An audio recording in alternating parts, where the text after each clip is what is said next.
नमस्कार. श्री स्वामी समर्थ. चातुर्मासात कांदा लसूण का वर्ज करावा? चातुर्मासात कांदा लसूण खाण्यास मनाई का असते याचे पौराणिक कारण, त्यामागे एक पौराणिक कथा आहे. समुद्र मंथनातून निघालेले अमृत मोहिनी रूप घेतलेले विष्णू भगवान जेव्हा सर्व देवांना अमृत वाटत होते, तेव्हा एक राक्षस देव बनून त्यांच्यात येऊन बसला होता. विष्णूंनी त्यास देव समजून अमृत दिले. पण तेव्हा त्यास सूर्य व चंद्राने बघितले की हा राहू आहे. तेव्हा भगवान विष्णूंनी लगेच त्याचे मस्तक धडा वेगळे केले. पण राहूच्या मुखात ते अमृत पोहोचले होते.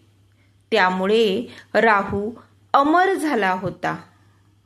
भगवान विष्णूद्वारा राहूचे मस्तक कापल्यावर त्याच्या तुटलेल्या मस्तकातून आणि काही अमृताचे कण जमिनीवर पडले.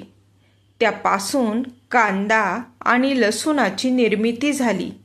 हे अमृताच्या थेंबापासून बनले म्हणून यामुळे अनेक रोग बरे होऊ शकतात. हे दोन्ही कंद फार औषधी आहेत. पण हे अमृताचे थेंब राक्षसाच्या मुखातून खाली पडले म्हणून या कांदा व लसणाला उग्र दर्प आहे व हे कंद राक्षसाच्या अंगातून पडून तयार झाले म्हणून कांदा लसूण अपवित्र मानण्यात आले. म्हणून भगवंताच्या नैवेद्यासाठी याचा वापर केला जात नाही.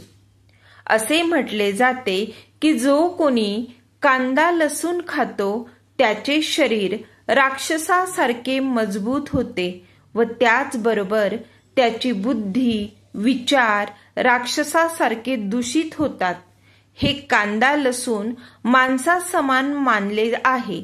जो कांदा लसूण खातो त्याचे मन व शरीर तामसिक स्वभावाचे होते.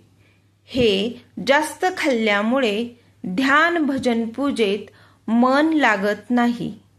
सर्व सेवा पतन होते. म्हणून कांदा लसूण खाणे शास्त्राने मनाई केलेली आहे आणि म्हणूनच चातुर्मासात कांदा लसूण वर्ज करावा. श्री स्वामी समर्थ.